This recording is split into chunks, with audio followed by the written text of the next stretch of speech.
জানেন পেঁয়াজ, কারি পাতা, কালো গোলমরিচ, আমলকি ও মেথি চুলের কি কি উপকারে কাজে লাগতে পারে? আসুন আজ আপনাদের সাথে শেয়ার করি এই প্রত্যেকটা উপাদান আমাদের হেয়ারের জন্য কি কি কাজ করে। পেঁয়াজ আমাদের চুল পড়া কমায় আর হেয়ার গ্রোথ করতে হেল্প করে। কারি পাতা চুলকে মজবুত ও পরিষ্কার রাখতে হেল্প করে।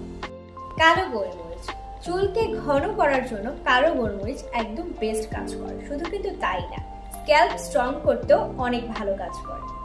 আমলকি চুল পড়া কমিয়ে চুলকে দ্রুত লম্বা করতে আমলকি একদম ম্যাজিকের মতো কাজ করে। মেথি হেয়ার স্ক্যাল্পের একনি, ইচিং কিংবা ড্যান্ড্রফ দূর করবে এক নিমিষে।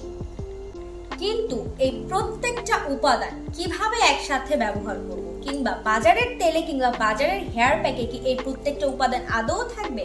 একদমই না। কিন্তু এই সবগুলো উপাদান কিন্তু আপনারা পেয়ে যাচ্ছেন নাকিয়া অনিয়ন অয়েল এবং নাকিয়া হেয়ার গ্রোথ পাউডারে। এই প্রত্যেকটা উপাদানই এখানে ব্যবহার করায় আপনি প্রত্যেকটা হেয়ার সলিউশন পেয়ে যাবেন একদম নিখুঁতভাবে, কোনো সাইড এফেক্ট ছাড়াই আপনার হেয়ার ফল দূর হয়ে যাবে, হেয়ার লং করতে হেল্প করবে, যে কোনো হেয়ারে এটা ইজিলি সুইটেবল।